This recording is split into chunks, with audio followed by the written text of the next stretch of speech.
Assalamualaikum warahmatullahi wabarakatuh. Selamat siang para pemirsa UJ TV dan juga adik-adik mahasiswa, khususnya adik-adik mahasiswa tingkat 1 Rumpun Ilmu Sosial Humaniora.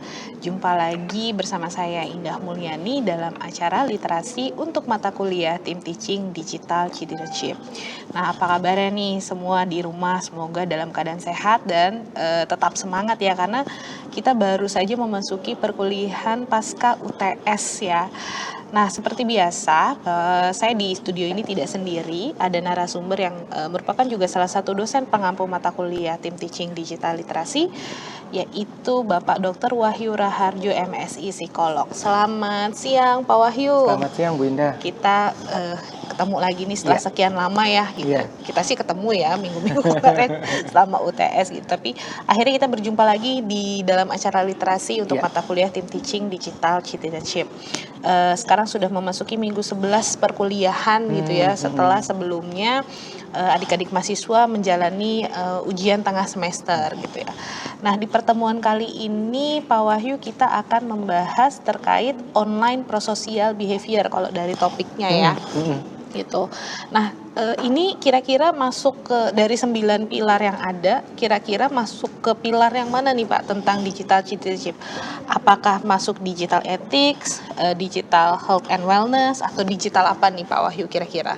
Harusnya sih paling dekat di wellness ya, Bu Indah ya. Betul. Karena ketika seseorang sudah tersejahterakan secara psikologis, dia akan lebih mudah untuk melakukan perilaku menolong gitu. Iya. Nah, kalau secara definisi, kalau mungkin secara arti umum gitu ya, kalau online prosocial behavior tadi kan sempat disebutkan adalah perilaku menolong tapi online gitu ya Pak Wahyu. Nah, sebenarnya apa sih Pak Wahyu definisi secara lebih komprehensif ya terkait dengan online prosocial behavior nih Pak Wahyu? Silakan, monggo Pak Wahyu. Baik, terima kasih Bu Indah. Ya Pak.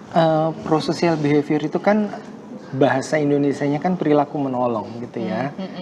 Kalau perilaku menolong tuh ya sebetulnya banyak hal. Saya pikir teman-teman adik-adik di rumah juga sudah banyak tahu. Perilaku menolong tuh bisa banyak hal lah. Nukerin uang receh, kembalian gitu ya.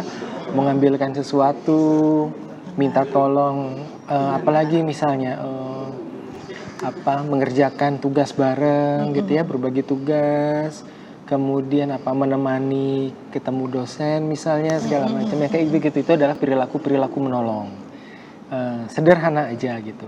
Nah, kalau online prosocial behavior itu apa? Karena ada kata online, jadi perilaku menolongnya itu ada konteksnya Bu Indah. Nah, konteksnya apa? Jadi perilaku menolong yang dilakukan di dalam dunia maya gitu, atau secara digital. Nah, definisi dari Eric Gers ini mengatakan bahwa perilaku online prosocial behavior itu adalah perilaku menolong yang dilakukan secara sukarela, secara digital, dengan maksud membantu orang lain secara khusus atau mempromosikan relasi harmoni dengan orang lain dalam komunitas. Nah, maksud dari mempromosikan relasi harmoni itu adalah kalau kita nolong orang, itu bikin keadaan menjadi lebih baik. Betul. Relasi yang hangat jadi lebih hangat misalnya kayak gitu. Sehingga kadang-kadang salah satu efek positif dari prosocial behavior itu di pihak lain adalah gini. Wah, kemarin orang itu udah nolong saya. Besok-besok kalau dia butuh pertolongan, saya akan nolong dia. Atau karena saya udah ditolong dia, saya akan lebih gampang nih. Ternyata kalau ditolong itu enak ya. Berarti saya akan lebih ringan tangan juga nih nanti untuk menolong orang lain. Nah, itu adalah inti dari mempromosikan relasi harmoni, sehingga relasi sosial di dalam suatu komunitas itu menjadi lebih lebih nyaman, lebih hangat, lebih kohesif. Kohesif itu lebih lebih kompak, lebih erat gitu. Artinya online prosocial behavior ini merupakan salah satu bentuk perilaku positif gitu ya Pak Wahyu di dalam ruang lingkup digital gitu ya. Dan itu memang sangat erat sekali kaitannya dengan digital citizenship karena memang warga negara internet ibaratnya ya, atau netizen yang baik gitu kan, yang mencerminkan digital citizenship yang baik, itu salah satunya adalah ada perilaku kayak virtue yang kebaikan-kebaikan. Salah satunya adalah perilaku menolong, yang kemudian tadi sempat Pak Wahyu sebutkan bahwa nantinya akan menciptakan satu kondisi kesejahteraan yang positif ya, kesejahteraan yang baik, sehingga ini erat kaitannya dengan pilar ke-9 ya, tentang digital health and wellness. Betul. Nah, bentuknya seperti apa tuh Pak? Kalau misalkan secara langsung kan kita bisa dapat gambaran ya, perilaku menolong seperti membantu orang yang kesusahan, terus abis itu misalkan seperti tadi Pak Wahyu bilang nukerin uang, membantu orang nukerin uang receh atau memecah uang gitu ya. Nah, kalau dalam bentuk online atau daring itu seperti apa Pak contohnya? Contohnya banyak Bu Indah nih. Yang salah satu yang paling sering kita jumpai, yang paling sering juga kita lakukan adalah online donation ya. Misalnya pernah nggak teman-teman adik-adik di rumah itu mungkin punya WhatsApp group gitu yang isinya teman-teman sekelas gitu, terus tahu-tahu ada temennya yang sakit atau ada keluarga temannya yang tertimpa musibah misalnya, yuk kita bantu yuk untuk meringankan beban. Caranya gimana? Besok ada yang mau nengok nih, ada yang mau titip nggak gitu kan? Donasi, nanti dikumpulin ke rekeningnya siapa misalnya. Itu salah satu online donation yang paling sederhana, yaitu di dalam WhatsApp group gitu. Kalau dalam contoh yang lebih luas ya misalnya kayak ada bencana alam gitu kan, terus yang pingin membantu, silakan donasi ke sini misalnya, atau kayak chance.org itu kan juga ada online donationnya gitu. Nah, jadi online donation itu bisa dilakukan pada spesifik platform gitu ya, atau free platform kayak di WA begitu gitu. Nah, kadang-kadang kita juga harus mikir bahwa perilaku menolong itu kadang muncul ketika ada kebutuhan. Kebutuhan itu bisa diinginkan atau diminta atau ditampakkan oleh siapapun di dalam dunia digital. Kadang-kadang misalnya gini, aduh saya lagi susah nih gitu kan. Terus saya pasang status misalnya di grup gitu. Lagi susah, lagi sedih gini-gini gitu. Terus ada yang kenapa? Susahnya apa gitu kan. Nah, pertanyaan-pertanyaan kayak gitu itu juga udah termasuk online prosocial behavior yang paling sederhana karena dia memberikan dukungan sosial yang dilakukan via media sosial gitu. Itu kenapa kayak perilaku nge-like itu nggak kelar-kelar kalau di media sosial, karena itu adalah salah satu contoh prosocial behavior yang paling sederhana yang banyak ditunjukkan dan diminta oleh banyak orang gitu ya. Ngasih love gitu kan, ngasih like, atau mengirimkan pesan terhadap seseorang sebagai penguatan atau dukungan gitu kan. Misalnya kayak kemarin ada teman misalnya yang lagi sakit, terus kita WA japri, sakit apa? Ada yang bisa aku bantu nggak? Nah itu salah satu contoh sederhana dari online prosocial behavior. Kalau di dunia akademisi Bu Indah, kalau Bu Indah tahu ada suatu program statistik yang namanya JASP gitu ya. JASP ini dulu beberapa tahun yang lalu pertama muncul itu, yang membuat itu adalah University of Amsterdam di Belanda. Jadi para ahli statistik di sana itu membuat suatu program statistik yang free. Free untuk diunduh, free untuk digunakan gitu. Tidak seperti program-program statistik lain itu yang berbayar, yang ada jeda masa waktunya sehingga harus diupdate, atau kalau free itu terbatas misalnya. Nah, kalau JSP ini enggak gitu. Waktu pas awal-awal muncul saya bilang, wah ini tim statistik dari universitas ini benar-benar buka pintu surga buat diri mereka gitu ya. Kebayang kita yang ngeklik aja pusingnya setengah mati, apalagi mereka yang bikin gitu, dan mereka bikin ini open source gitu. Nah kayaknya kan kita sama-sama tahu ya Bu Indah ya, kalau kebaikan itu kan suka menarik kebaikan yang lain gitu ya, kayak infectious juga gitu. Nah kalau kita lihat sekarang, kalau kita buka JASP di awal-awal halaman-halaman awal, itu sudah banyak sekali institusi di berbagai belahan dunia yang bekerja sama University of Amsterdam ini untuk membuat JSP jadi lebih baik. Masih tetap free sampai sekarang, tapi tim dari University of Amsterdam ini udah nggak lagi sendirian dalam mengkonstruksi si program yang bagus ini. Jadi sudah banyak banget gitu.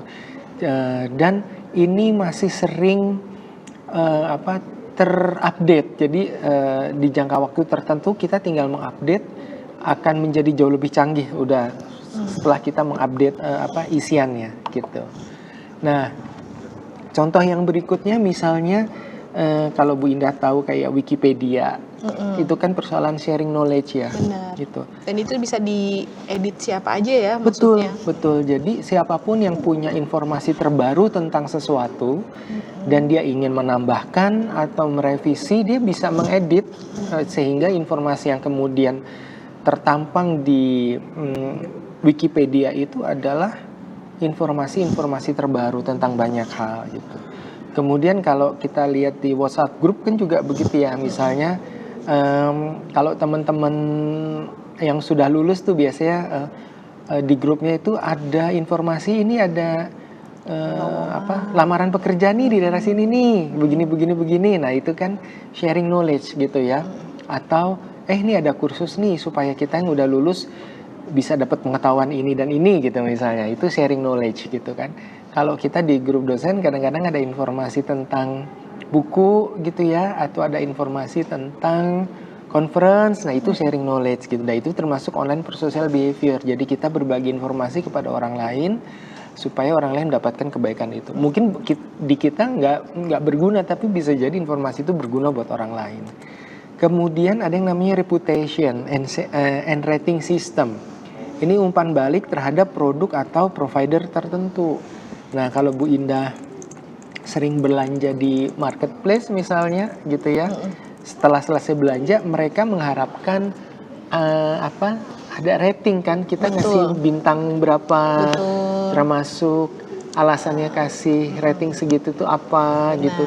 Biasanya nanti kalau udah selesai ngasih rating, terus dikasih tahu terima kasih banyak atas kesediaannya membantu memberikan informasi kepada konsumen lain misalnya kayak gitu. Nah itu adalah reputation dan rating system. Jadi ketika kita memberikan informasi yang fair dan sesungguhnya, itu bisa membantu orang untuk mendapatkan kejelasan situasi saya bakal mau beli atau enggak. Ya kadang-kadang kan kita kalau mau beli sesuatu di marketplace itu yang kita cek itu adalah komen-komennya kan gitu. Ratingnya berapa, komennya kayak apa gitu. Ya itu adalah salah satu contoh dari online prosocial behavior di sisi lain, di mana informasi yang kita share itu bukan cuma membantu tokonya untuk mendapatkan kredibilitas, tapi juga bisa membantu konsumen lain untuk membantu mereka memutuskan saya bakalan jadi beli apa enggak di sini gitu. Artinya mungkin kalau dari berbagai bentuk online prosocial behavior ini, yang kalau tadi mungkin sebelum tadi Pak Wahyu menjelaskan, saya pikirnya sekompleks apa ya bentuknya gitu. Ternyata receh-receh. Bener, sederhana banget. Sekedar kita mungkin membalas informasi kalau ada yang nanya di WhatsApp group gitu ya. Atau sekedar misalkan ketika ada posting kita memberikan dukungan dalam bentuk like atau komentar positif misalkan gitu ya. Terus sekedar memang kita tadi memberikan feedback gitu ya. Pokoknya sebenarnya artinya online prosocial behavior itu bukan hanya saja dalam bentuk menolong seperti yang memang kita hadapi, kita lakukan gitu, tapi juga mempromosikan relasi harmoni yang tadi dijelaskan. Jadi segala bentuk perilaku yang memang tujuan akhirnya adalah menjaga hubungan baik antar sesama pengguna atau user, itu sudah merupakan bentuk online prosocial behavior ya Pak Wahyu. Nah kemudian kalau bedanya nih Pak, kalau kita melakukan perilaku prososial secara nyata dengan yang ada di daring tuh, kira-kira ada perbedaan atau persamaannya nggak sih Pak Wahyu? Baik, ini ada catatan menarik Bu Indah. Ini dari bukunya Aronson. Di situ dijelaskan sebetulnya kalau kita lihat di lapangan persoalan online sama offline prosocial behavior itu ada fakta yang menarik. Misalnya gini, kalau saya terbiasa melakukan perilaku menolong secara offline, apakah saya juga lebih mudah melakukan perilaku menolong secara online? Gitu. Atau jika saya terbiasa melakukan perilaku menolongnya online, apakah saya juga jadi lebih mudah menolong secara offline? Gitu. Nah, hasil riset itu menemukan bahwa kalau kita biasa melakukan perilaku menolongnya offline, dia tidak terbiasa melakukan perilaku menolong secara online. Gitu.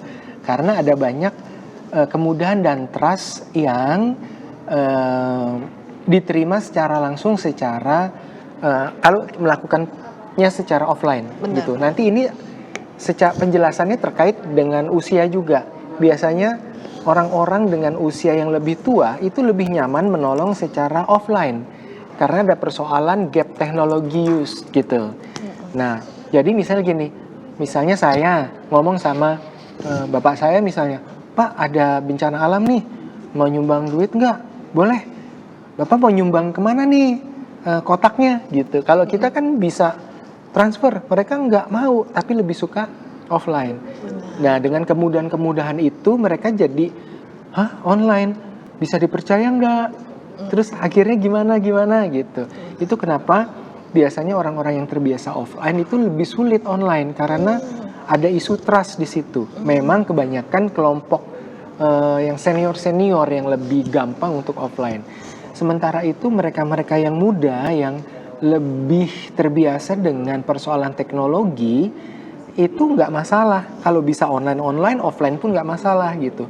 Dan kalau online yang butuh trust aja mereka percaya, apalagi yang offline gitu. Jadi biasanya orang-orang yang mudah melakukan perilaku menolong secara online, dia juga akan lebih mudah melakukan perilaku menolong secara offline. Tapi kebalikannya, kalau biasa nolong offline agak susah kalau online gitu.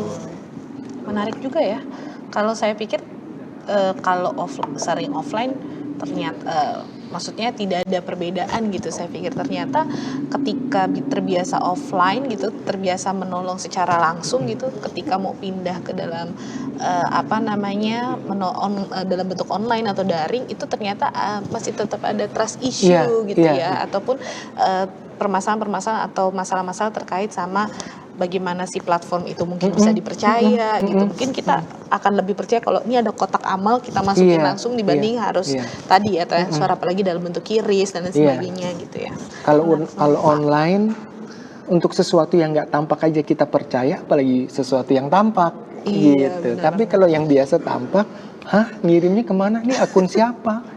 Nanti gimana ininya anunya kayak gitu-gitu. Contohnya seperti itu. Dan itu mungkin lebih banyak terjadi di tadi usia-usia yang senior memang generasi-generasi yang memang secara kesempatan mereka lebih jarang terlibat ke dalam dunia online ya. Makanya tadi ada isu di trustnya gitu ya Pak. Nah, kalau tadi tidak ada perbedaan Pak. Nah, sekarang apa yang membedakan kapan orang itu atau apa sih penyebabnya orang itu lebih cenderung prososial atau lebih cenderung banyak melakukan perilaku prososial dibanding ada orang yang mungkin tidak terlalu gitu ya gitu. Kenapa tuh Pak kira-kira? Ya baik Bu Indah. Jadi memang ada orang-orang tertentu yang gampang banget nolong orang gitu ya secara online.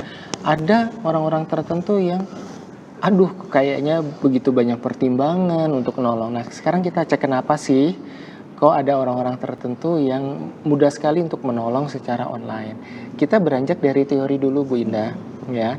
Jadi ada dua teori, yang pertama namanya social identity theory dan yang kedua adalah theory of recent action.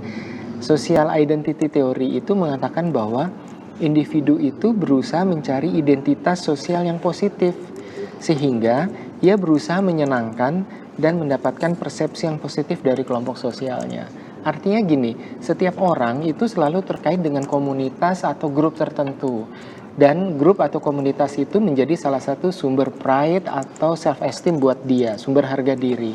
Sehingga perilaku-perilaku dia itu dilakukan berdasarkan persepsi positif dari kelompok gitu. Misalnya, saya punya geng gitu ya, atau saya punya circle tertentu gitu. ada ini nih bencana alam nih di sini nih, masa sih kita nggak nolong? Yuk kita nolong yuk, gue udah gini-gini ini nih, lo nggak nyumbang juga misalnya kayak gitu. Akhirnya saya merasa gini, wah kalau saya berasal dari kelompok ini terkenal gampang menolong, masa saya juga nggak nolong gitu. Jadi ini adalah persoalan identitas sosial. Seseorang melakukan perilaku menolong karena dia merasa dirinya adalah identik dengan kelompok tertentu yang anggotanya banyak menolong gitu. Jadi kalau dia nggak nolong, dia beda sama orang lain di kelompok tersebut. Jadi ada persoalan social identity, ini social psychology banget memang. Kemudian ada juga yang namanya theory of recent action. Apa yang diharapkan oleh norma sosial akan mempengaruhi perilaku individu dalam dunia maya, misalnya luaran positif untuk individu. Memang larinya ujuk-ujuknya juga ke identitas sosial, tapi kalau di sini misalnya gini, kamu kenapa nolong? Oh supaya saya nggak dikritik teman. Oh supaya saya tidak dianggap pelit. Oh supaya saya ikut tren. Oh supaya saya bisa gabung di kelompok tertentu kayak gitu. Recent action gitu ya. Kalau yang satu memang dia belongs to specific groups. Kalau yang satu, kalau saya nolong, saya dapat sesuatu dari cara menolong saya, gitu. Nah, banyak orang terus bilang gini, oh kalau kayak gitu, memang pamrih dong, gitu kan. Nah, kalau di psikologi sosial, memang yang namanya prosocial behavior itu yang paling rendah. Di tahapan paling rendah, perilaku menolong. Nggak, dia bisa ikhlas, dia bisa nggak ikhlas, tanpa pamrih pun boleh, itu tetap dibilang perilaku menolong gitu. Misalnya Bu Indah butuh bantuan dari saya tolongin, tapi ntar kalau udah saya bantuin, besok gantian lo Bu Indah nolong gitu. Itu pamrih, tapi tetap itu adalah prosocial behavior gitu. Karena di level yang paling tinggi, Bu Indah pasti sudah pernah dengar itu namanya altruism. Altruisme itu adalah perilaku menolong tanpa pamrih. Gitu. Ya mungkin dari 1000 perilaku menolong yang altruisme mungkin cuma 10% gitu ya. Bedanya cuma di situ, yang semuanya adalah perilaku menolong, tapi ketika dia tanpa pamrih namanya altruism gitu. Bahkan kadang kita sering mengharapkan ya Pak, ya deh tolongin, siapa tahu di masa depan saya atau pada waktu yang akan datang kalau saya kesusahan juga ada yang bakal nolongin. Itu kan sebenarnya ada pamrih secara tersirat ya Pak, gitu, meskipun tidak secara langsung gitu.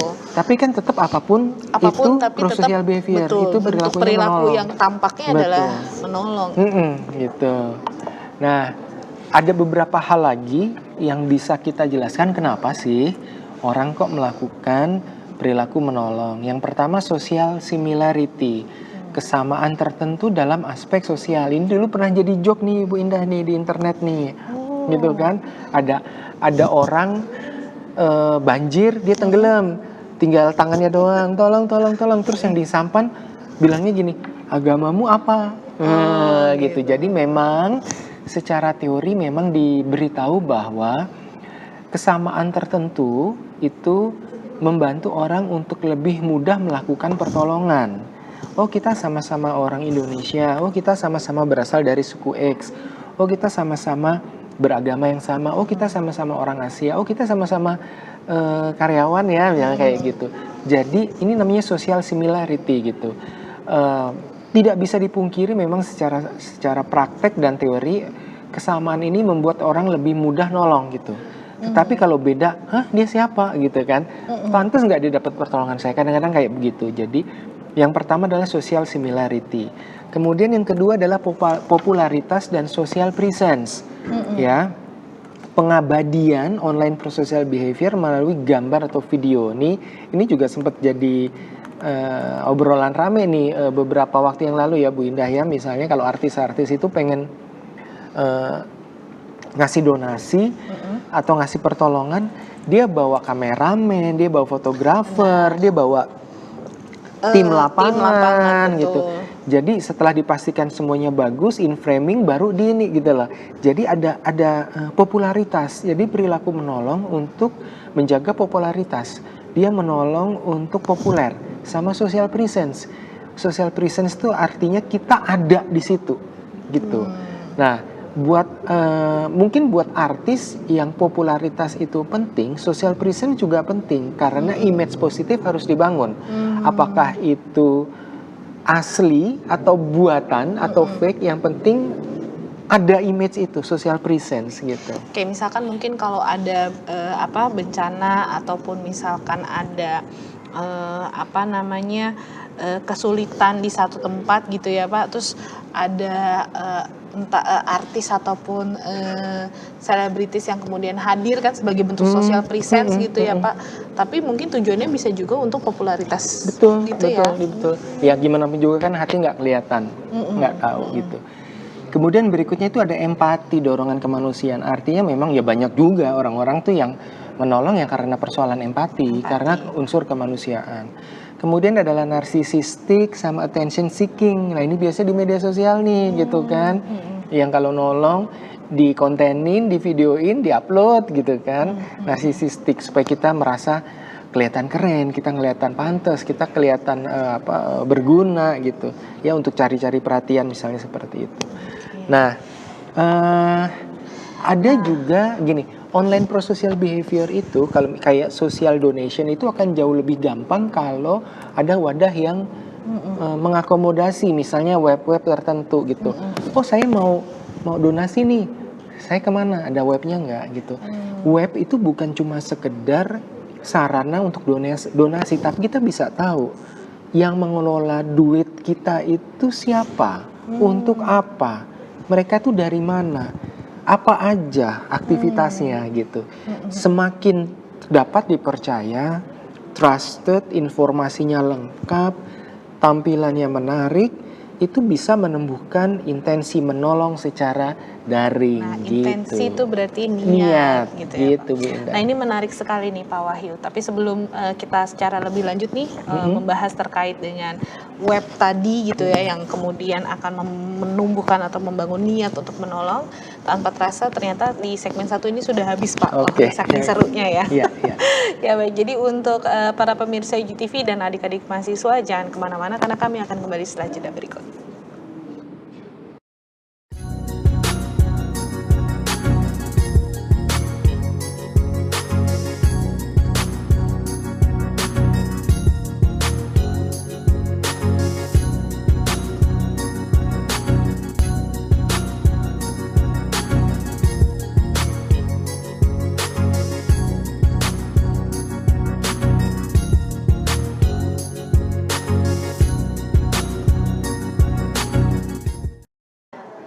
Ya, para pemirsa UTV dan adik-adik mahasiswa, khususnya tingkat 1 Rumput Ilmu Sosial Humaniora, kembali lagi dalam acara literasi tim teaching untuk mata kuliah Digital Citizenship. Nah, tadi di segmen awal atau di segmen pertama sudah kita bahas terkait sebenarnya apa sih itu sebenarnya online pro social behavior, kemudian bedanya apa dengan offline gitu kan, terus bentuk-bentuknya seperti apa sih gitu. Tadi sempat dibayangkan ataupun mungkin kita awal ketika mendengar online pro social behavior tuh di bayangan kita kan bentuknya seperti apa di dalam dunia daring. Ternyata bentuk perilaku yang cukup sederhana seperti memberikan dukungan, kemudian memberikan dukungan dalam bentuk kita like post, kemudian kita memberikan informasi, knowledge sharing behavior gitu ya, perilaku kita kasih informasi di dalam WhatsApp group dan lain sebagainya. Sampai tadi kita bahas terkait kenapa ada orang-orang yang cenderung lebih sering menampilkan perilaku menolong dibandingkan dengan ada orang-orang yang mungkin jarang gitu ya. Tadi sempat disebutkan ada beberapa teori dalam psikologi sosial yang bisa menjelaskan gitu ya, ada social identity theory sama theory of recent action gitu ya. Nah, tapi nih Pak Wahyu kembali lagi nih ya, saya sedikit sedikit pengen tahu mungkin lebih jauh karena memang kebetulan di Rumput Ilmu Sosial Humaniora ini tidak hanya anak-anak di dalam fakultas psikologi nih, tapi ada beberapa fakultas lainnya gitu ya, atau program studi lainnya. Mungkin agak sedikit pengen tahu nih Pak Wahyu, karena di salah satu alasan kenapa individu atau orang melakukan online social behavior itu ada narcissistic dan attention seeking gitu ya. Kalau mungkin tadi istilah-istilah yang lain mungkin sudah cukup dijelaskan gitu. Kalau narsisistik itu sebenarnya apa sih Pak? Karena kita sering kali mungkin mendengar banyak remaja-remaja gitu ya pada umumnya suka mengungkapkan istilah lu narsis untuk orang-orang yang secara percaya diri tuh berlebihan gitu. Jadi pede banget gitu untuk menggambarkan dirinya gitu. Lu narsis banget sih gitu. Kayak misalkan sering selfie gitu. Nah, sebenarnya narsisistik tuh apa sih Pak Wahyu? Baik, ini menarik Bu Indah ya. Narsisistik, kita ngobrol agak ke belakang dulu. Betul. Jadi di cerita-cerita Yunani gitu ya, narsisistik itu dari kata narsisus. Itu seorang pemuda yang katanya luar biasa tampan. Kemudian kalau ketika dia berkaca, kemudian melihat gambar bayangan dia di danau, ih gila ganteng banget orang ini, gila keren banget ya kayak gitu Memuji ya. dirinya sendiri Memuji berarti dirinya ya, sendiri Pak. gitu, dan itu menimbulkan kalau diceritanya ketidaksukaan dewa gitu ya, akhirnya dia kena kutuk lah misalnya kayak gitu. Nah, sebetulnya inti dari narsisistik itu teman-teman supaya nggak salah adalah gini, kita jangan dibiasakan mengikuti istilah yang mungkin kita juga nggak pernah betul-betul tahu itu tuh apa gitu ya. Kalau misalnya, Bu Indah gitu banget sih, NPD banget sih gitu. NPD itu apa sih? Nah gitu ya. Nah, narsisistik itu sebetulnya basically itu bisa dilihat sebagai sifat sama bisa dilihat sebagai disorder. Disorder itu adalah kelainan. Gitu. Kalau narsisistik sebagai sifat itu ya cuman karakteristik kepribadian aja gitu ya. Yang satu dengan yang lain itu bisa berbeda gitu kan. Ada misalnya gini, nih Bu Indah hari ini cantik banget. Iya dong, aku kan memang cantik. Nah, itu narsisistik. Setiap saat nggak Bu Indah kayak begitu? Enggak. Berarti bukan disorder. Gitu. Ya itu cuman sifat doang gitu. Kemudian sampai mengganggu fungsi kehidupan apa enggak? Kalau sampai mengganggu, disorder.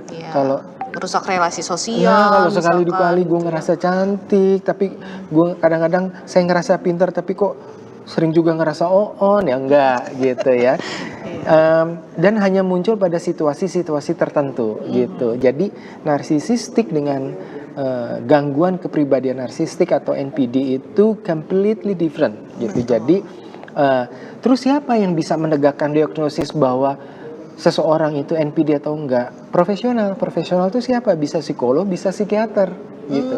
Jadi jangan sampai kita orang awam segampang itu bilang orang lain tuh NPD. How do you know? Gitu loh. Karena penegakan diagnosisnya nggak main-main untuk bisa ngatain seseorang itu kelainan. Karena disorder itu kan kelainan, ya perilaku yang menyimpang, udah mengganggu kehidupannya gitu. Ya. Jadi nggak bisa juga kayak misalkan kita langsung diagnosa orang, DBD lo misalkan gitu, karena kan tetap yang menegakkan diagnosa kan dokter. Nah ini sama, cuma mungkin gejala yang muncul bukan secara fisik tapi secara bentuk perilaku gitu ya Pak. Betul. Populer secara istilah oke, tapi kita juga nggak bisa ikut-ikutan. Nah, that easy untuk kasih label ke orang itu NPD dan segala macam gitu. Nah, jadi kalau kita bicara tentang narsisistik itu masih di level sifat. Jadi ada orang-orang tertentu yang apalagi kalau dia duetnya sama attention seeking gitu. Orang yang ngerasa dia baik tapi butuh dilihat orang sebagai orang yang baik gitu. Kan kadang yang attention seeking itu nyari perhatian gitu loh. Kebayang misalnya gini, Bu Indah ngerasa Bu Indah baik nggak? Ngerasa misalkan. Tapi attention seeking enggak kan enggak. Nah, kebayang ada orang-orang yang narsisistik dan juga senang cari perhatian. Dapat dari mana lagi itu semua kalau nggak di medsos gitu. Makanya kalau nolong ada kamera, kalau nolong ada script, framing dan segala macam supaya perilaku menolong itu ada ceritanya. Dan itu yang dijual gitu. Kalau cuma sekedar ngasih pengemis, setiap orang bisa. Tapi kalau ada cerita, itu jadi konten. Oh, bapak ini begini gini, dia begini gini gitu kan. Kalau jadi konten, ada keuntungan finansial yang bisa didapatkan dari penyebar atau pengunggah konten kan kayak begitu. Artinya Pak, kalau misalkan kita melakukan perilaku menolong yang kemudian dikemas gitu ya secara baik, menarik yang memang nanti akan ditampilkan sebagai sebuah konten di media sosial, berarti bisa jadi yang pertama adalah untuk memenuhi popularitasnya, bahwa dia punya tujuan supaya populer, tapi bisa juga adalah untuk memenuhi memang perasaan pribadinya karena dia punya kepribadian narsisistik dan juga attention seeking gitu ya.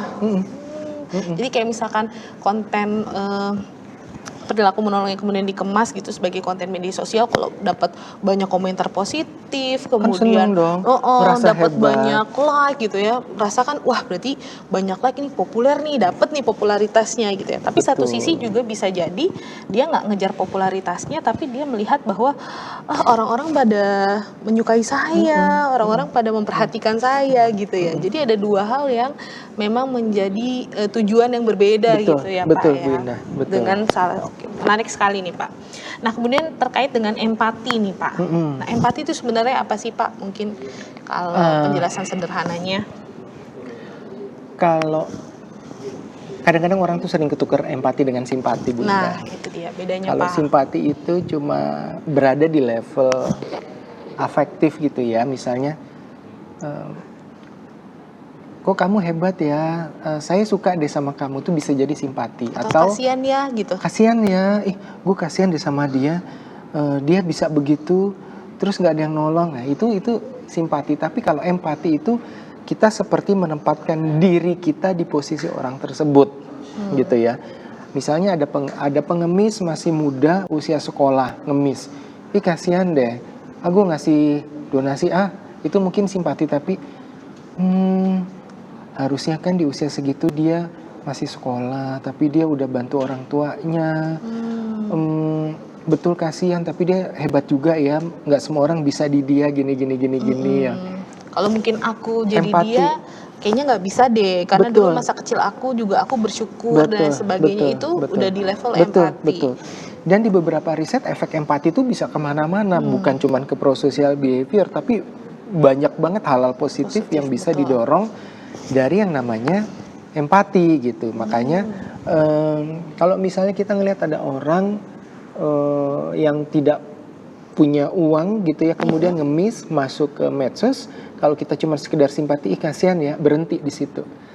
Kasihan ya, aku bisa bantu apa ya untuk meringankan beban dia? Apakah aku donasi atau aku cari orang yang bisa berdonasi atau aku apa-apa, itu empati. Jadi ada perilaku lebih lanjut dari empati. Kalau cuma sekedar simpati, kasihan, ya hebat ya, udah gitu doang, gitu loh. Enggak, cuma sampai di situ, gitu. Nah makanya mungkin empati tadi ya tidak hanya menampilkan ataupun mendorong perilaku prososial, tapi juga bisa tadi altruism, bisa juga tadi gratitude atau rasa bersyukur gitu ya, karena kita berusaha untuk menempatkan diri kita seperti orang tersebut. Nah menarik sekali nih Pak. Jadi makin jelas gitu dua alasan terakhir. Nah terus kalau kita tadi sempat Pak Wahyu kita beranjak ke online prosocial behavior sama web nih Pak. Mungkin saya akan spesifik terkait dengan adanya beberapa kriteria gitu ya, atau mungkin fitur-fitur atau aspek di dalam sebuah website gitu ya, yang akhirnya bisa menumbuhkan intensi atau niat orang untuk nolong secara daring. Yang pertama tadi mudah digunakan, berarti websitenya harus user friendly gitu ya Pak ya. Kemudian ada informasi yang lengkap, bisa dipercaya dan menarik gitu ya Pak. Nah dari keempat ini sebenarnya akan ini ya Pak, kalau tadi kita bahas di awal ada trust issue gitu ya Pak, atau permasalahan terkait trust ketika kita melakukan online prosocial behavior. Nah mungkin ya Pak, kalau saya baca dari 4 poin yang tadi sempat dijelaskan secara ringkas, ini bisa memangkas isu tersebut ya Pak ya, karena memang tampilan webnya informasinya lengkap, jelas gitu kan.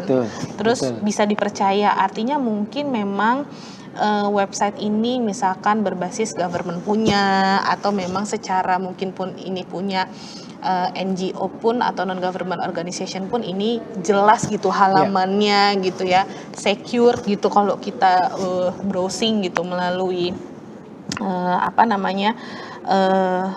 online gitu ya. Nah ini kira-kira dari keempat ini benar nggak sih Pak bisa tadi memangkas si trust issue tadi tuh? Ya, sebetulnya ada orang yang bilang begini Bu Indah, berbuat baik dan menolong aja itu nggak cukup.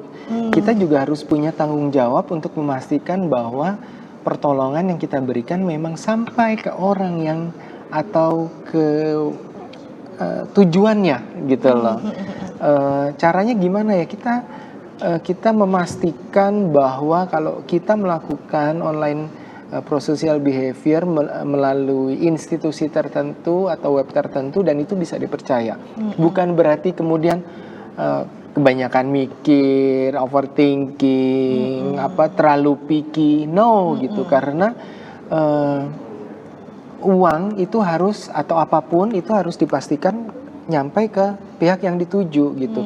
Jadi kita kebayang kalau misalnya kita nyumbang ke web yang jelas pengurusnya gitu ya, disalurkannya ada laporan yang bisa transparansi keuangan. Jadi apa, kemana, ada foto-fotonya gitu kan. Betul.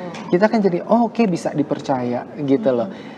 Trust itu memang harus ada di online prosocial behavior. Sesuatu yang mungkin gak ada kalau di kehidupan langsung gitu. Kita ke masjid masukin kotak. Nah ini kita ngirimnya kemana, nyampe ke masjid apa nggak, misalnya kayak gitu. Secara fisik tuh nggak ada gitu. Betul, jadi trust itu memang unsur penting dalam online prosocial behavior gitu. Makanya web yang menyediakan banyak informasi seharusnya bisa memberikan kepercayaan bagi orang untuk menitipkan donasinya sehingga sampai ke pihak-pihak yang memang membutuhkan gitu loh Bu Indah. Nah nextnya apa nih Pak, kita di segmen 2 ini Pak? Oke, nah ini menarik, ini kita kaitkan, kalau sekarang kita kaitkan sama perkembangan ini Bu Indah, online prosocial behavior dan perkembangan identitas diri pada remaja. Nah remaja itu kan memang kelompok usia yang masih mencari jati diri dalam banyak hal. Biasanya umur berapa sih Pak kalau remaja tuh? Kan dibagi 3 tuh, remaja awal itu 12 sampai 14, 15 sampai 17 menengah, 18 sampai 21 remaja akhir. Jadi remaja akhir tuh biasanya di mahasiswa. Gitu. Nah, jadi remaja itu masih cari jati diri. Saya ini siapa? Saya bisa apa? Saya bisa bermanfaat jadi apa dengan ngapain gitu ya. Nah, online prosocial behavior ini dianggap sebagai salah satu opsi terbaru. Jadi ini hasil riset yang dapat membantu remaja menemukan identitas diri. Jadi ketika remaja melakukan online prosocial behavior, dia ditemukan lebih matang dibanding remaja yang lain. Nah, ini sebenarnya juga mungkin menjadi salah satu pembahasan juga, karena kan di sini di poin kalau di tayangan bisa dilihat bahwa dianggap sebagai salah satu opsi terbaru yang dapat membantu remaja menemukan identitas dirinya. Nah, ini sebenarnya cocok sekali dengan alasan yang tadi sebelumnya dikemukakan nih, yaitu terkait dengan social identity theory, yaitu ketika individu berusaha mencari identitas sosial yang positif gitu. Jadi individu pengen pengen teridentifikasi sebenarnya saya tuh menjadi bagian dari siapa, dari komunitas yang mana, dari kelompok yang mana gitu. Maka dan mungkin ya Pak, ini kalau saya boleh tambahkan, ini erat sekali terkait dengan erat sekali ada di masa tahapan perkembangan remaja gitu ya Pak Wahyu, kurang lebih ya gitu. Nah, remaja itu kan masih berkembang harga dirinya. Jadi dia butuh pujian, butuh ngerasa hebat dengan feedback positif dari lingkungan. Kenapa online prosocial behavior itu bisa membantu remaja menjadi lebih matang? Karena dia harus punya empati untuk nolong. Satu, kedua, nolongnya nggak ketahuan orang lagi. kebayang. Tidak ada yang mengamati gitu ya, Iya. Pak? Karena kalau kita misalkan kalau offline masukin ke kotak amal kan dilihat Ih, sekeliling kamu masih ya. kecil tapi udah sering menolong orang ya gitu.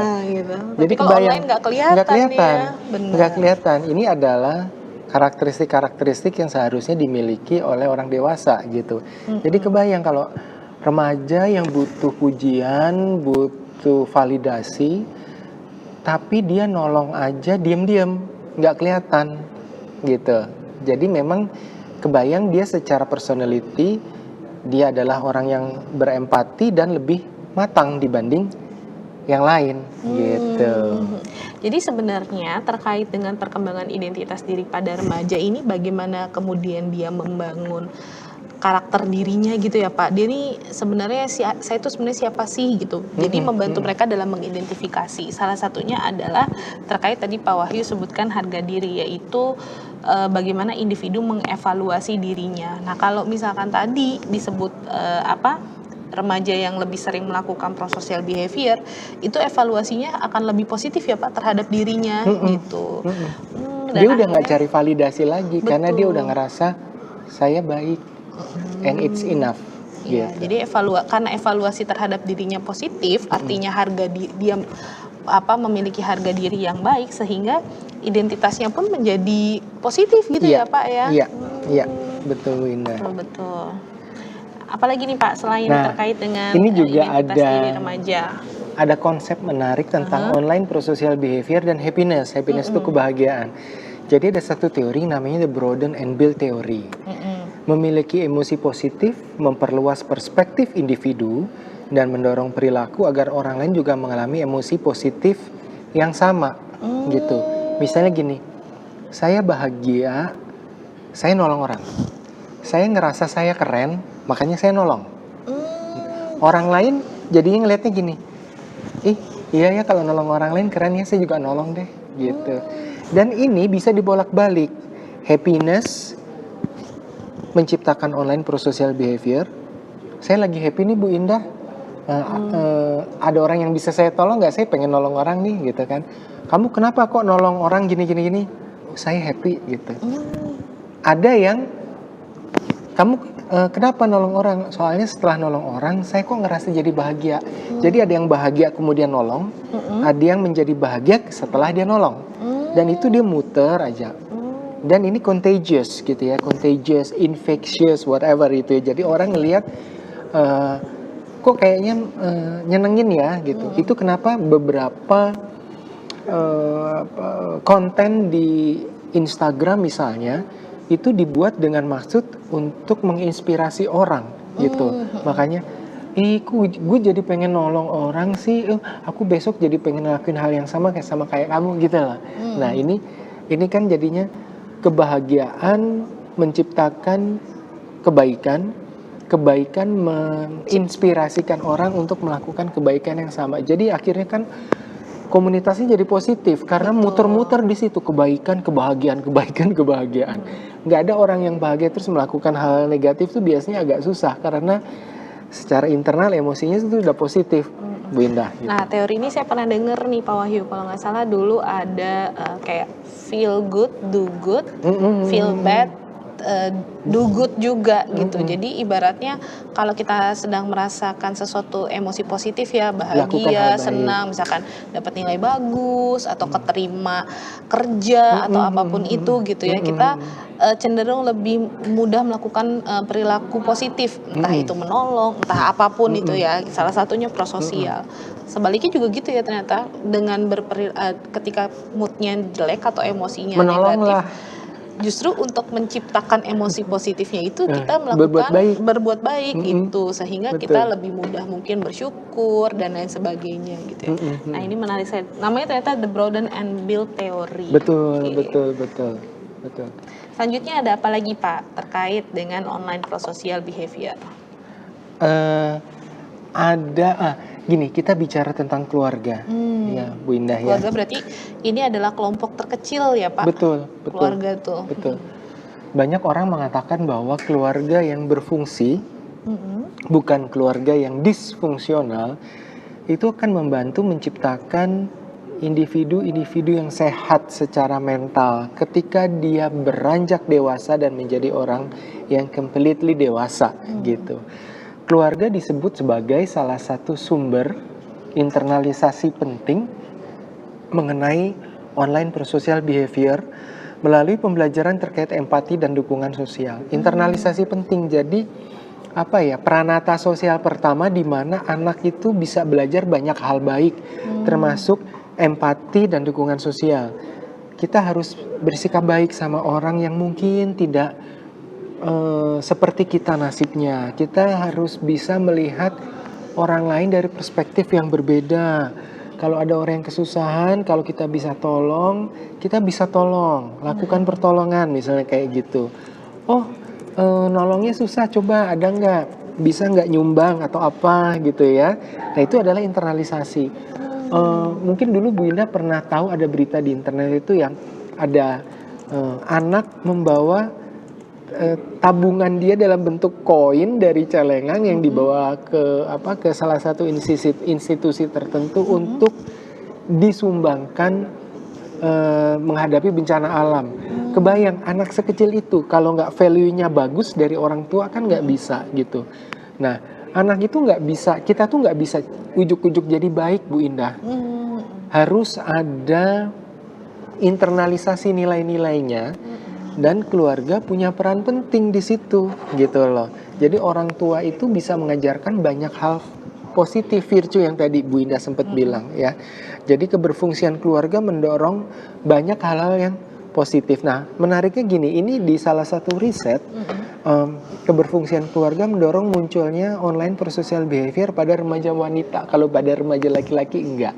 Mungkin karena laki-laki itu dididik menjadi lebih mandiri, harus keras sama keadaan karena keadaan nggak akan membantu dia gitu ya, sehingga ada banyak momen di mana laki-laki, remaja laki-laki itu menjadi yang ya sudah aku bisa bantu apa misalnya kayak gitu, nggak bisa gitu.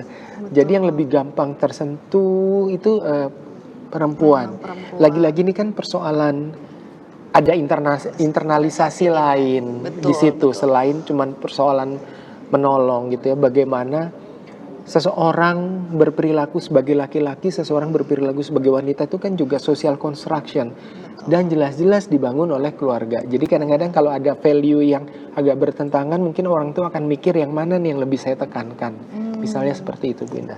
Nah ini menarik sekali nih Pak terkait dengan online prosocial behavior dan keluarga, dan ada beberapa mungkin yang saya pengen tanyakan tapi ternyata segmen 2-nya ini udah habis nih Pak Wahyu. Iya.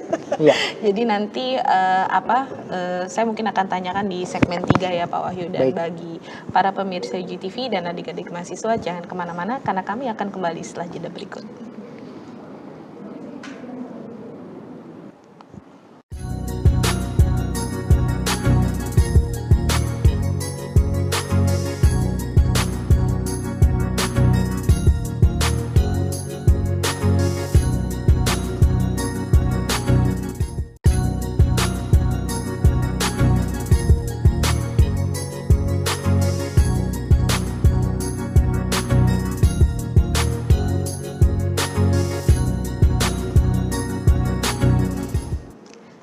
Ya, para pemirsa UGTV dan adik-adik mahasiswa, khususnya mahasiswa tingkat 1 untuk rumpun ilmu sosial humaniora, kembali lagi dalam acara literasi untuk mata kuliah Team Teaching Digital Citizenship. Nah, tadi di segmen sebelumnya, yaitu di segmen 2, kita sudah membahas terkait dengan online prosocial behavior dan kaitannya dengan web gitu ya. Kemudian online prosocial behavior juga kaitannya dengan tahapan perkembangan remaja atau masa perkembangan remaja. Kemudian kaitan online social behavior dengan happiness gitu ya. Serta tadi yang terakhir adalah kaitan online prosocial behavior dengan keluarga. Nah, mungkin Pak Wahyu ini saya sedikit menarik ya terkait online prosocial behavior dan keluarga. Karena seperti yang kita ketahui bahwa keluarga adalah kelompok terkecil gitu ya yang memang kita menjadi bagian di dalamnya gitu ya. Di sini ada bukan istilah ya, seperti keterangan terkait dengan keberfungsian keluarga. Nah, keberfungsian keluarga ini sebenarnya kalau bisa dijelaskan secara lebih sederhana, itu apa sih Pak Wahyu keberfungsian keluarga? Apakah setiap anggota keluarga menjalankan perannya, misalkan ayah menjalankan peran sebagai ayah, ibu sebagai ibu, anak sebagai anak, atau seperti apa nih Pak Wahyu? Pendapat Bu Indah cukup tepat. Kita jelaskan ini secara sedikit lebih dalam. Jadi keluarga itu kan sistem ya, Bu Indah. Betul. Ya. Sistem kecil. Ada bapak, ibu, anak. Setiap orang punya peran dalam keluarga. Bapak berperan sebagai bapak, ibu sebagai ibu, anak-anak sebagai anak-anak. Betul. Di dalam sistem ada relasi atas bawah yang terbangun, gitu. Jadi suatu keluarga yang berfungsi dengan baik itu adalah keluarga yang bukan cuma lengkap, tapi bisa menjalankan fungsinya secara baik. Bapak sebagai bapak, ibu sebagai ibu, anak sebagai anak, gitu. Ketika keluarga sudah berfungsi secara baik, maka keluarga akan mampu menyelesaikan masalah, berkomunikasi secara baik, gitu ya, merespons emosi dengan baik, gitu, terlibat secara emosional, dan bisa mengendalikan perilaku semua anggota dalam keluarga, gitu.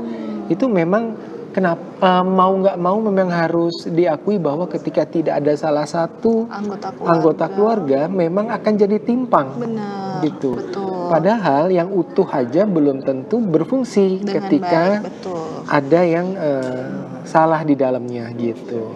Yaitu adalah keberfungsian keluarga. Artinya Pak, mungkin sebelum kita membahas terkait dengan internalisasi nilai, maka kita harus lihat dulu gitu ya Pak, keberfungsian satu keluarga. Karena memang pada akhirnya itu secara karena sistem itu juga akan berdampak kepada bagaimana nilai-nilai itu kemudian bisa terinternalisasi ke dalam oleh anak atau oleh setiap anggota keluarga, gitu ya Pak. Ya. Contohnya misalnya gini Bu Indah. Misalnya saya mau ngajarin ke anak, orang itu harus suka menolong orang, karena menolong itu baik. Nah, kalau anak belajar dari orang tua kan bukan cuma sekedar lisan, orang tuanya juga harus menunjukkan memberikan perilaku. Contoh, gitu ya. Contoh tuh kayak apa? Jadi misalnya kalau jalan ke masjid naruh duit, ada pengemis ngasih donasi kayak gitu. Lah sekarang kalau bapaknya aja nggak ada, apa yang mau dicontohin? Lisan nggak ada, contoh nggak ada, gitu loh. Keberfungsian keluarga tuh kayak begitu, banyak missingnya, gitu loh.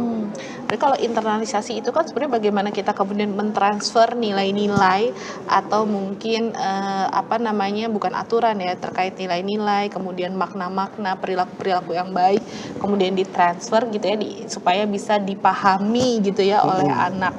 Nah, tadi sempat juga dikatakan kan bahwa ternyata keberfungsian keluarga ini kemudian mendorong munculnya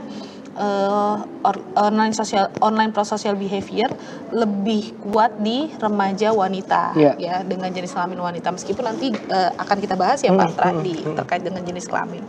Nah, tapi ini karena tadi adanya mungkin budaya yang berkembang yang kemudian memang mempengaruhi internalisasi tersebut, gitu peran ya Pak. Jenis kelamin. Betul, peran jenis kelamin. Nah, ini menarik sekali nih Pak. Oke, baik Pak. Selain online prosocial behavior dan keluarga nih Pak, yang tadi kita sudah bahas lebih lanjut, ada apa lagi nih Pak kaitannya? Ini salah satu yang menarik Bu Indah. Kalau teman-teman mahasiswa itu kan banyak yang main game online gitu ya. Nah, di beberapa game online itu terkait dengan online prosocial behavior gitu. Jadi ada yang namanya in-game practice gitu loh. In-game practice itu adalah aktivitas-aktivitas di dalam game yang melibatkan komunitas di dalamnya gitu. Misalnya kayak game-game perang, strategi kayak PUBG itu kan benar. Komunitas di situ. Ada jenis game namanya mungkin MMORPG Pak. Massive player gitu. Jadi memang nggak bisa main sendiri tuh Pak. Nggak bisa main sendiri gitu. Kalau diserang bertahan rame-rame. Benar. Nyerang bareng-bareng gitu ya. Itu membantu komunitas, walaupun itu dalam jenis game, walaupun itu menyerang, itu prososial.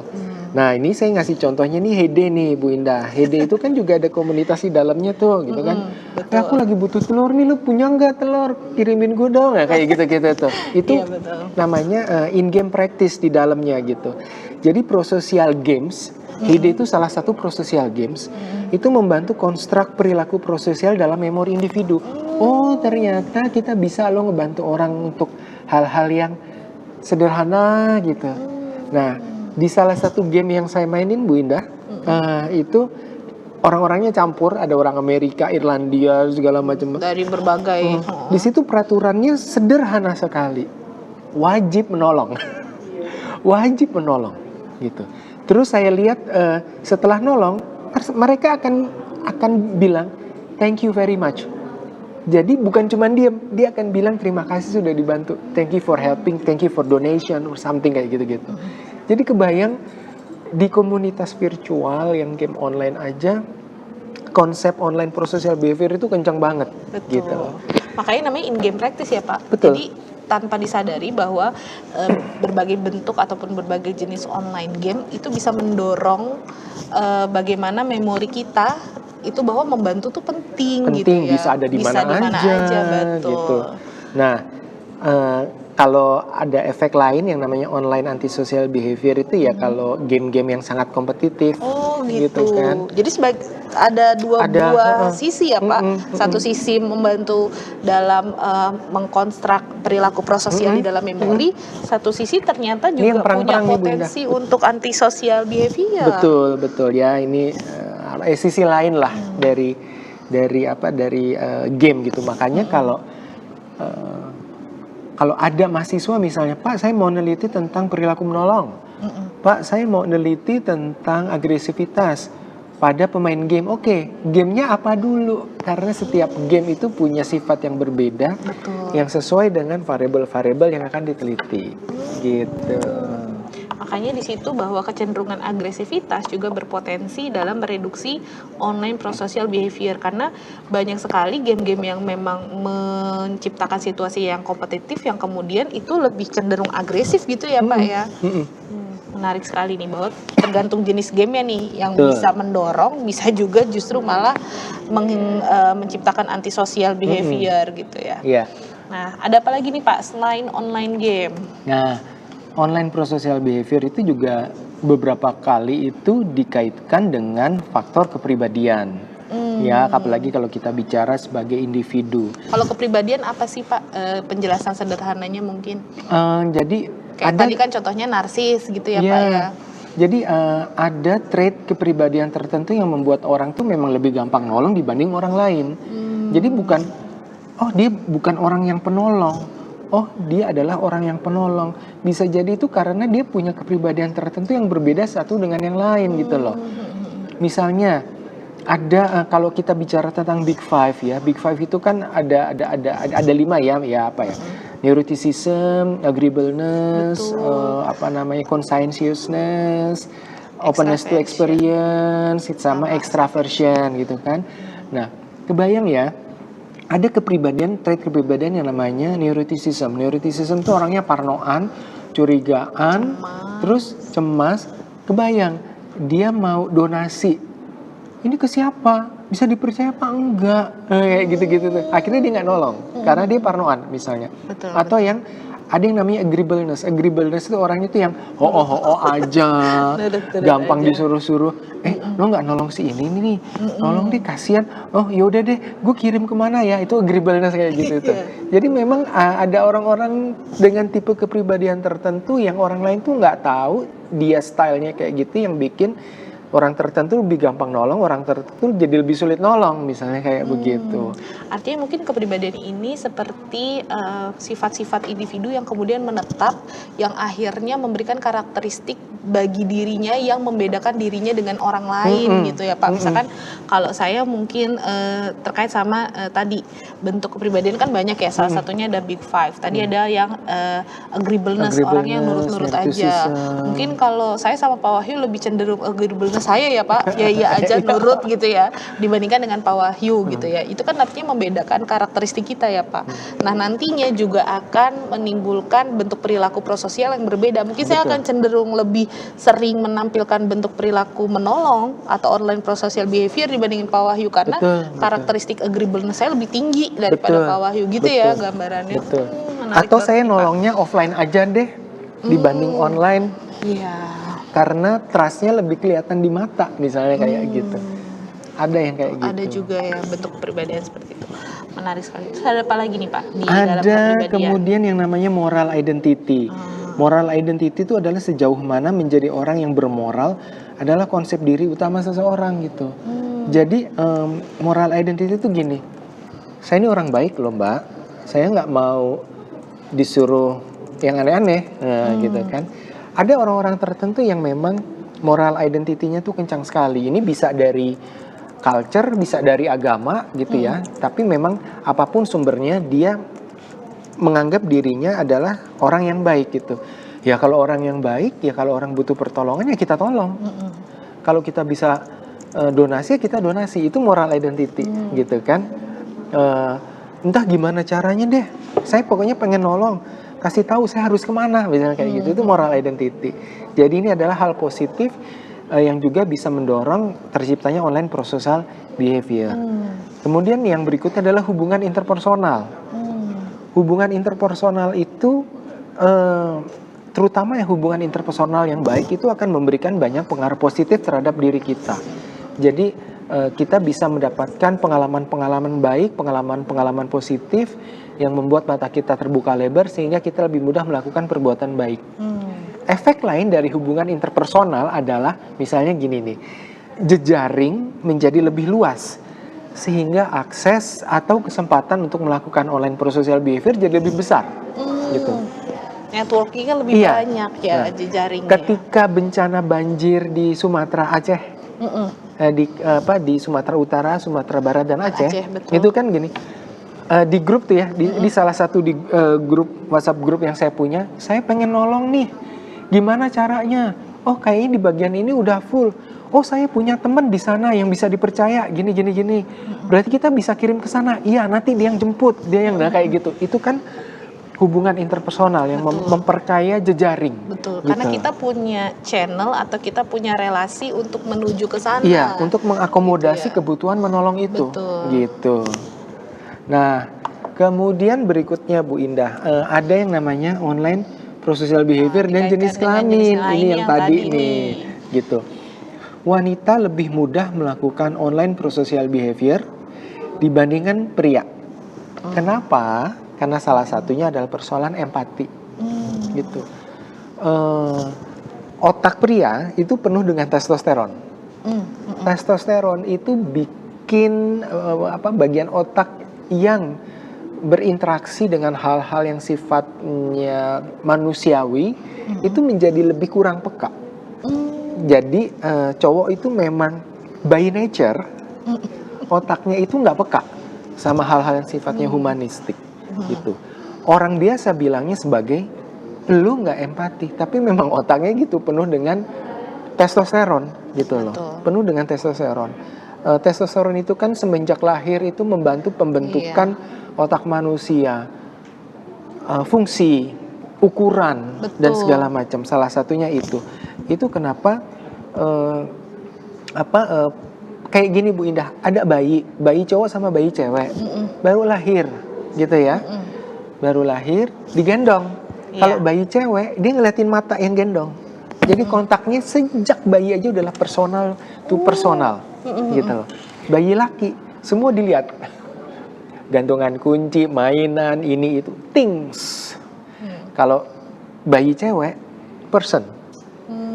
Bayangin dari baru lahir aja testosteron itu udah ngebentuk perubahan itu. Karena memang kadar hormonnya berbeda ya Pak, antara laki-laki dengan perempuan. Iya, artinya, kita nggak bicara orientasi seks, tapi hormon si testosteron cewek itu juga dapat testosteron. Tapi sedikit dibandingkan gitu. dengan di pria. Betul, gitu ya. gitu. Itu yang pada akhirnya kadar hormon yang berbeda itu juga akhirnya melibatkan fungsi juga yang berbeda. Betul. Gitu. Ada salah satu riset menarik Bu Indah kayak gini.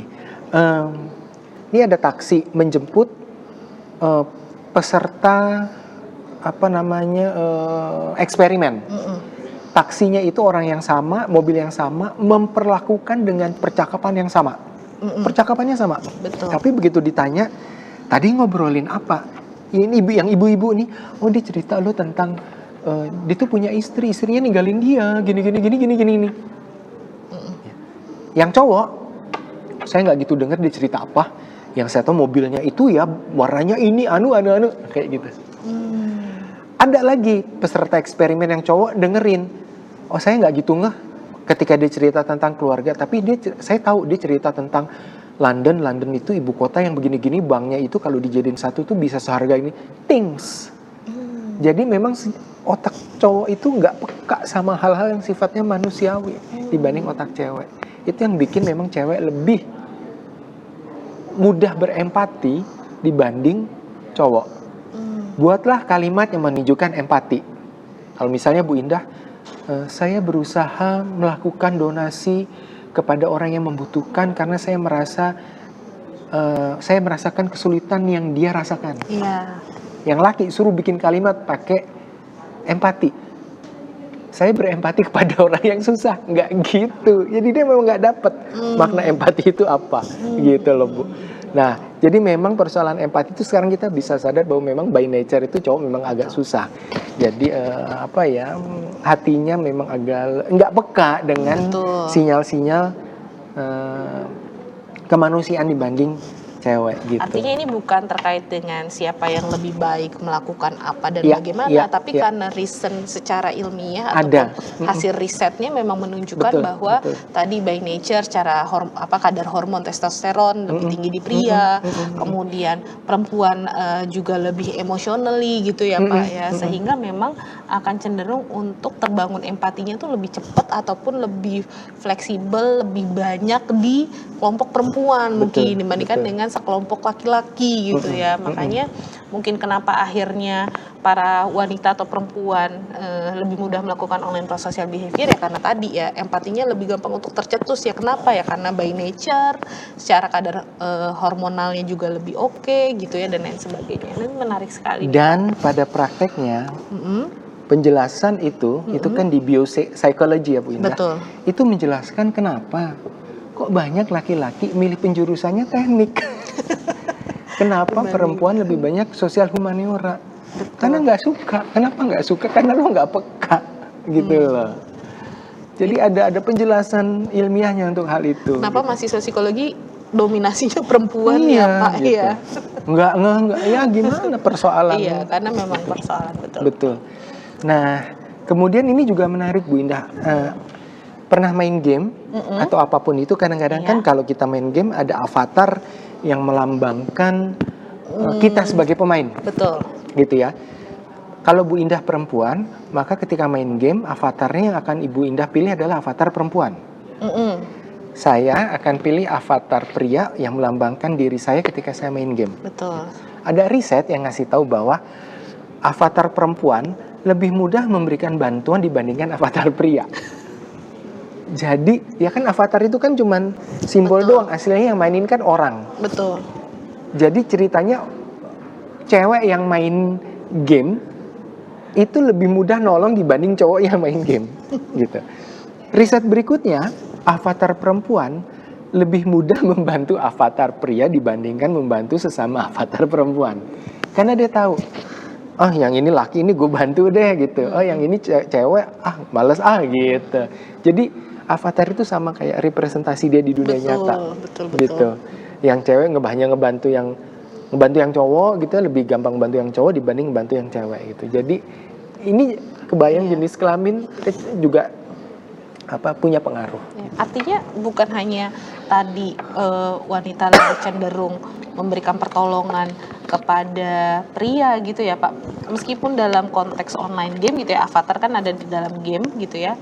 Ini bahkan ada yang ketika sesama jenis kelamin pun atau mungkin di sini sesama jenis kelamin avatar pun tuh lebih rendah, lebih banyak justru yang menolong dengan jenis kelamin avatar yang berbeda. Menarik banget ya, menarik Bu Indah. Menarik.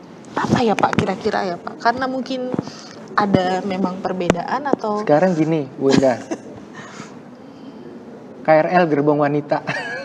Iya sih, lebih struggle ya Pak untuk di dalamnya apakah mereka saling kursi dan- berempati satu iya, sama lain? lebih sulit untuk mendapatkan kursi di gerbong perempuan. Betul. Kadang itu berbagai Jadi hasil kayaknya observasi memang, pun seperti itu iya. memang gitu. Bahkan waktu itu ada mahasiswa mungkin yang meneliti terkait prososial di gerbong perempuan karena memang keras itu perjuangan. Keras itu. Jadi memang kayaknya memang Iya, harus betul. diteliti lebih lanjut ya. Betul. Kenapa? Kepada sesama perempuan mereka lebih Keras, keras, ya. lebih Iya, betul. tega, lebih empatinya mungkin empatinya tidak lebih sedikit. tercetus, betul, Gitu. dibandingkan dengan jenis kelamin yang Betul. berlawanan gitu ya. Menarik nih Pak.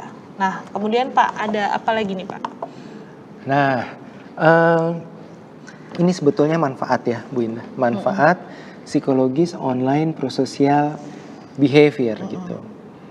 Jadi ada riset yang mengatakan bahwa kalau kita menolong, terutama menolongnya online, itu bisa mengurangi kesepian, mengurangi kesepian gitu. Kenapa ngurangin kesepian? Biasanya orang yang menolongnya online itu secara offline dia juga tidak terlalu banyak relasi gitu ya. Kalau misalnya Bu Indah itu orang yang memiliki banyak teman, jadi kemana-mana yang hai, nggak akan ngerasa kesepian. Betul. Gitu. Tapi kalau orang-orang yang temannya nggak banyak, lebih banyak berinteraksi di dunia maya gitu ya, gimana pun juga kan ada kebutuhan yang harus terpenuhi, kebutuhan psikologisnya itu kebutuhan afiliasi. Nah, dengan menolong, dia merasa saya berguna loh. Dengan menolong, oh saya bisa bermanfaat loh bagi orang lain, gitu. Saya mungkin sendiri, saya mungkin nggak punya banyak teman, tetapi saya nolong sesuatu yang mungkin belum tentu bisa dilakukan oleh banyak orang. Jadi perilaku menolong secara digital itu bisa mengurangi kesepian, meningkatkan kepuasan hidup juga. Menolong itu membuat individu merasa dirinya bisa bermakna, berguna, dan itu memberikan perasaan bahagia. Bahagia sangat memungkinkan memunculkan kepuasan hidup, gitu. Kemudian tadi kita sudah ngobrol ini, membantu individu mengalami emosi dan suasana hati yang positif tadi. Ya, feel bad, do good, gitu. Jadi kenapa? Kebayang ya, kita melakukan hal baik ke orang, terus responsnya baik banget. Itu bikin kita tuh yang, oh iya ya, aduh, ternyata saya ini ya, oh kayak gitu-gitu lah Bu Indah. Gitu. Pernah nggak ngalamin ini Bu Indah? Ini contoh sederhana walaupun bukan online prosocial behavior. Bu Indah pesen makanan atau ada kurir datang, kemudian kita kasih uang tips gitu ya, terus bapaknya bilang makasih banyak ya, aduh ini berarti sekali buat saya. Tips sesuatu yang mungkin biasa. Tapi jadi itu kan bikin kita, ya Allah, gue bisa ya begini, besok gue mau ngasih tips lagi, kayak gitu. Betul. Yang seperti itu, jadi membantu individu mengalami emosi yang positif dan membuat hati tuh jadi positif gitu. Jadi memang kalau saya bilangnya sih tidak ada kebaikan yang receh, semua kebaikan itu big impact banget. Betul. Gitu loh Bu Indah. Sekecil apapun itu ya Pak. Betul, betul. Kemudian meningkatkan self harmony. Nah, self harmony ya. Padahal tadi kita bicara di awal efeknya itu harmoni secara komunitas, betul. Gitu kan. Oh, jadi begini ya rasanya berbuat baik. Oh, ternyata berbuat baik itu membuat nyaman. Oh, saya ngerasa jadi lebih jadi manusia yang seutuhnya dengan bisa berbuat baik. Oh, ternyata orang-orang bilang saya jahat, saya bisa juga loh berbuat baik. Itu kayak gitu-gitu self harmony itu. Menurunkan tekanan, mereduksi amarah, mereduksi rasa dendam gitu. Hal-hal baik yang kayak gitu. Jadi meningkatkan self harmony dan subjective well-being. Nah, subjective well-being itu kan kata lainnya kan happiness, kebahagiaan. Kita ngerasa berharga, kita merasa berguna, kita merasa berdaya, kita merasa lebih manusiawi. kita jadinya jadi happy dong gitu, jadi Betul. subjective well-being, jadi happy. Makanya ini meningkatkan mental health atau kesehatan mental gitu. Berarti kalau dari 3 poin terkait seperti yang ada di layar nih ya Pak, 3 poin terkait dengan manfaat psikologis online prosocial behavior, ada mengurangi kesepian. Tadi kesepian itu kan terkait dengan relasi sosial gitu ya. Kayak sepi itu kan sebenarnya kayak meskipun rame gitu ya, tapi secara perasaan ataupun secara psikologis tuh kita merasa kayak sendiri, relasi sosialnya juga terbatas dan yang lain sebagainya. Kemudian itu bisa tereduksi atau bisa berkurang gitu ya. Itu kan berarti sesuatu hal yang positif. Meningkatkan kepuasan hidup. Kepuasan hidup kan terkait dengan penilaian positif gitu ya terhadap proses perjalanan hidup yang sudah kita lalui tadi. Oh ternyata saya berharga ya, bisa bantuin orang lain bisa sampai segitu merasa tertolongnya misalkan. Kemudian membantu individu mengalami emosi dan suasana hati yang positif tadi ya, feel good, do good, feel bad, do good juga gitu ya. Sama terakhir meningkatkan harmoni dan subjective well-being atau mental health.